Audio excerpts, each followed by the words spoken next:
Hello, everyone, and welcome to the Tarot with Titania reading of the week for September 27th to October 4th, 2024. I invite you to close your eyes and take 3 nice deep breaths with me. Pulling our energy back to ourselves from wherever it's been.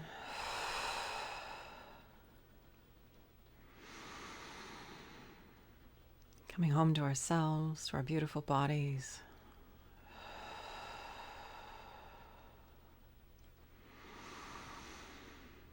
And with that third exhale, I invite you to envision a tree root coming down out of the base of your spine, going down deep into Mother Earth and grounding you here and now in this present moment, knowing that this tree root is not only anchoring you, but it is also providing you with a conduit through which anything that no longer serves can easily pass down into Mother Earth and become compost for your new good growth, and mine too.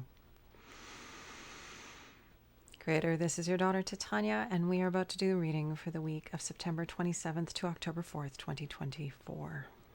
My intention is to be a clear channel for the information we most need to receive right now, and to provide this in a manner that we will easily and effortlessly hear, understand, and integrate for our personal and our collective highest and greatest good.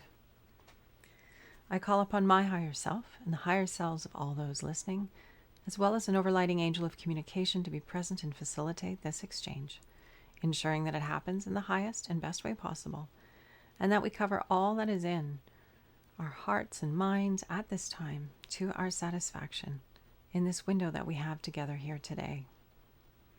I'd like to invite the 4 archangels to come and hold the 4 directions around us, creating a sacred container of light, of clarity, of wisdom, of insight, of peace, of healing, of transformation, of whatever is uppermost in our hearts and minds, personally and collectively. May it be held here in a good way.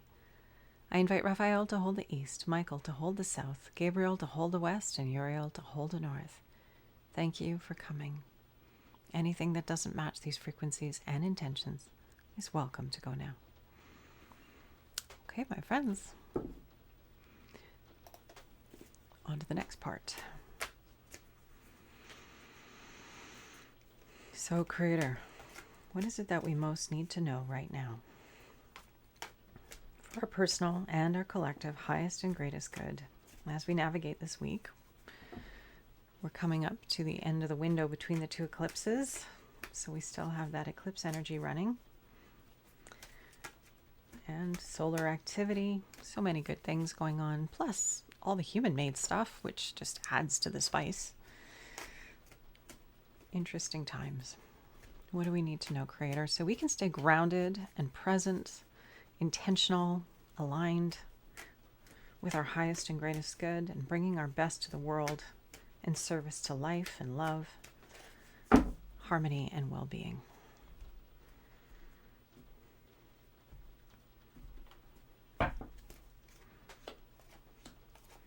Okay. So here's what we need to know for the week of September 27th to October 4th.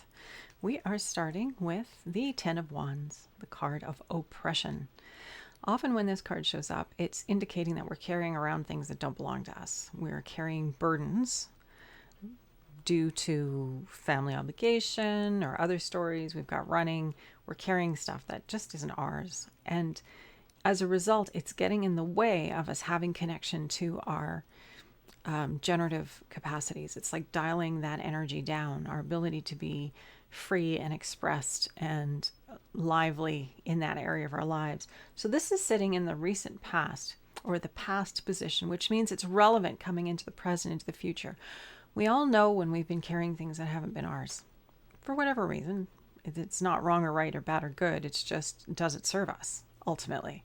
And that's the question we need to keep asking ourselves is this in service to my highest and greatest good and my gift to life, my offering to this beautiful planet at this time? And so this card is just reminding us that there have been times when we've done this and we've had distinctions that have allowed us to put the burden down. Or maybe not. Maybe we're still carrying those burdens. But it's time. The energy of the time that we're living in right now is all about putting the things down that are not ours, letting them go. We are here to become the fullest expression of who we are. And if we're living somebody else's idea of what that is, it really gets in the way of us knowing who we are and what we're here to do. So just bearing that in mind as we go forward this week. The present card, we have the beautiful card of fulfillment, the 9 of Hearts. So when we are in flow, in right relationship to ourselves and our gifts and our abilities, we feel good. It feels really, really good to be in this place of fulfillment, to know that we're making our contribution and we're sharing ourselves in good ways in the world and being seen and acknowledged and recognized for those parts. And this doesn't mean you have to become an Instagram influencer, etc. That's not what I'm talking about. It's more being the authentic person that we are, so that as we move through life and our lives touch those of the people around us, we make the maximum positive impact just by being ourselves in an authentic, true, and congruent way. So, just like I said, if we're carrying things that aren't ours, carrying identities or beliefs or aspirations that aren't ours, it's going to get in the way of us being able to show up and be truly fulfilled in what it is that we want to do. We'll feel empty and hollow. We feel this fulfillment when we line up with our yes, with who we truly are, what our interests and our gifts and our abilities are. We move in that direction. We connect with others. We create the opportunities to share who we are in the world. And we're seen and recognized there. And that makes a huge difference, rather than going through life being something that we're not and frustrated because of it. Because underneath it, our spirit knows what we're here to do. And if we're not fulfilling it, it's not very fulfilling. And there's the card of fulfillment. So this reminder in this present moment is where we choose. This is where we take the steps to have that most fulfilling life, to bring our best into the world. So that's the present card. The near future card, what we're moving towards, this card of defeat. It doesn't mean we're going to be defeated. The person isn't in a crumpled heap on the floor. This individual is standing facing whatever the adversity is, and they're standing on a purified rose of desire, which is when we are aligned with our truth, when we're aligned with our yes, when we're coming from that place of deepest enthusiasm or highest enthusiasm, we have what it takes to face what is perhaps adversarial to us or difficult for us. And as these rays come down, you see they're gold, which means that all of the adversity, all of the contrast, all of the challenge is for us. It's an opportunity for us to clarify who we are, what we want, what we prefer, and move in that direction. And that is what we're moving towards. So even though it might be challenging, if we are lined up with our authentic heart, with our higher, broader, wiser selves, coming home to ourselves, holding that relationship to ourselves in a good way through our practices, we'll have the energy that we need to face whatever adversity life brings our way. And we'll also have the distinction to use that contrast for our good.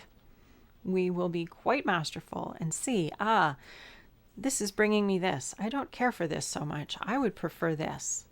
And so from this point on, I'm going to pivot and move in that direction and pull that towards me instead. The foundation card, romance, the 2 of Hearts. And this is a lovely card because this is about our relationship to the divine, our relationship to ourselves and the divine. And it's a very, very important relationship. We have to be in right relationship with ourselves, and that facilitates our right relationship to all else beyond us, which is all the divine. We're part of that too, but it's like that right relationship, being in love with ourselves, being in love with life, being in love with our opportunity to be here in service to more life. It's the foundation card. It's why we're having the reading this week. How are we cultivating our relationship to life? I did a little video just recently on what kind of experience are we giving the divine, and that ties in nicely to this energy. How are we being with ourselves and with life? Are we honoring those relationships? Are we loving? Are we kind? Are we romancing ourselves and life? Are we being in right relationship? Or are we treating ourselves and life in ways that we would never do to our supposed beloved? So good questions to come back to and to ask ourselves. How are we being, and what would we love that right relationship to look like? How do we want to feel within ourselves? How do we want to feel in relationship to our lives and the divine flowing through us in the world? And it's interesting, we have this axis in the reading of hearts, the water sign, the felt, the intuitive, the emotive, the connected, feeling our way. When we set our intention, it's like we're laying down the track. And if we deviate from that track, we don't feel so good because we're wandering off from our intentions, who we really want to be. So it's a very, very powerful tool to help us stay on target, is to set our intentions and then notice, am I off, am I on? And just noticing how we're feeling, because that gives us information about how we can be lined up and moving in the direction we want to be moving in. You know, we want to be kinder. We want to see, evoke, and affirm the highest and best from those around us. Well, if I'm not speaking words of kindness, I'm not going to feel very good because I'm not in alignment with that intention that I've set. Does that make sense? So that's kind of coming back to this lovely center of the reading, is come from the heart, line up with ourselves, have that right relationship with ourselves. That's where our fulfillment is. That's where our right relationship to everybody else is. When we're congruent with ourselves, then everything else can flow in a much, much better way. And here we have the challenges of our past. Just this opportunity that we have right now on the planet is to complete things, to put things down, to let go of burdens that are not ours so that we can be clean and clear and moving forward really powerfully from that aligned and clear space into this future of grounded in what it is that we are most inspired by, our highest enthusiasm, our yes, the desire, the purified desire. We can face the adversity of the world and realize that it's all for us. That profound contrast is simply giving us more information about how we can design and hone and direct our lives even more deliberately towards what it is that we want to create. And this is important right now, of course, because as we're crafting our own unique lives, we collectively are crafting the future of humanity and life on this planet. And so how do we want that to look? What is that right relationship? What is that deep fulfillment, not just for us, but what would be deeply fulfilling for all life everywhere on this planet? And, you know, I keep coming back to, well, the basics, the clean air, the clean water, the clean soils, and living in harmony with the land and being intentional. And we can do that right now. We can be intentional. Where are we putting our money? What are we buying? What are we using? What are we supporting through our dollars and our attention and our energy? And when we realize that we have a lot of influence through our money and our spending and through where we're putting our energy and our attention, we realize that we can redirect it in ways that are far more life-giving, not only for ourselves, so we're in right relationship, but that are serving life, the collective life, in a bigger way. We all have distinctions about what that looks like. And if you have ideas that might be of service to the rest of us, please share them in the comments below so that we have an opportunity to learn from each other and benefit from each other's wisdom and grow more together. Okay, let's go to the card to grow on.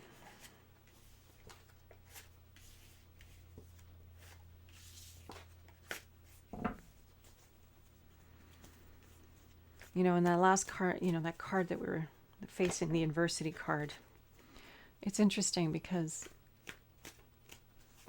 you know, defeat does happen if we aren't lined up with our wisdom and our source and our connection to the highest aspect of who we are. But when we're anchored in desire, in that purified desire, in our yes, in our highest enthusiasm, we have intention, we have motivation, we have energy to move towards what we want. And that makes all the difference in a challenging situation. Okay, Creator, what is our card to grow on, please? For personal and collective highest and greatest good at this time, this week of September 27th to October 4th. For personal and collective highest and greatest good, please. All right, the card to grow on is, the King of Hearts. Here we go. Mastery of the realm of the emotions or the felt experience. So this is the water sign, and it's the king, which is the masculine energy, which is a more intentional and directed and deliberate quality than that of the feminine, which tends to be more flow, more intuitive, more moving with the energy and flowing with the energy rather than having a plan, working a plan, and staying on the plan, which is what the king energy is more like. It's more as anchored, more grounded, more like a scaffolding. It's more structured. So the card to grow on this week is the card of mastery of the heart. So coming to life from our hearts, but creating structures that support us in that. So what does that mean? It can mean making sure that we have practices that help us to come home to ourselves. So, for instance, gratitude practice. At the end of the day, finishing one's day with 5 things we're grateful for from the day. That's a very deliberate practice that helps us wrap up our day on a very high frequency of appreciation and gratitude. And so as we go into the rest phase, which is when our bodies heal and regenerate, and when we process the day, we're doing so from a very good frequency, a clean and clear space.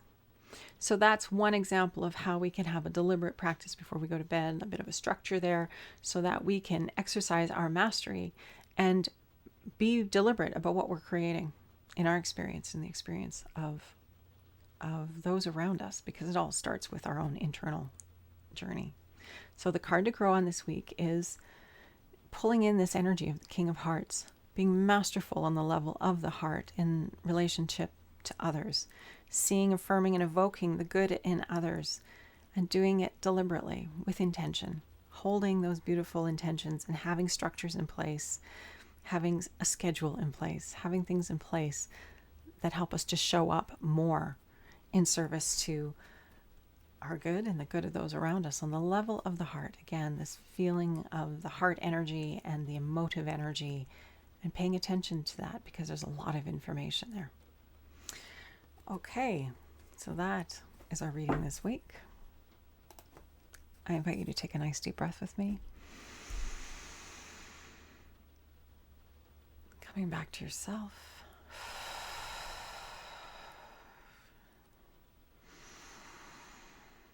With every breath, just noticing where in your body you might be holding some tension.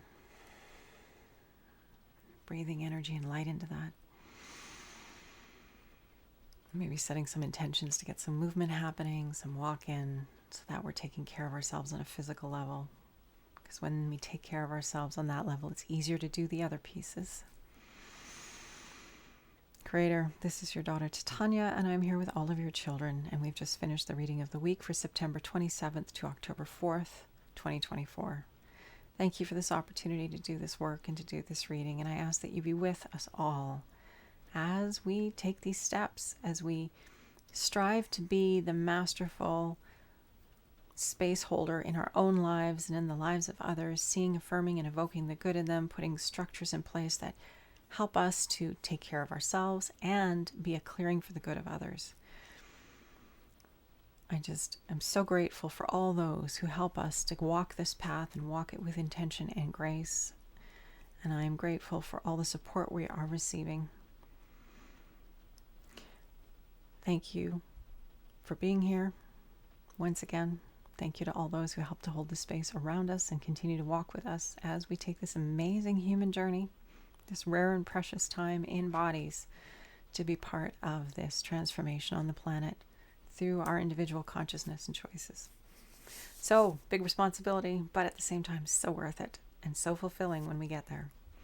I wish you a week of grace and ease, helpful structures that keep you centered in your heart and responsive to life rather than reactive, for all of us. I look forward to seeing you next Friday. Much love and light. Take care for now.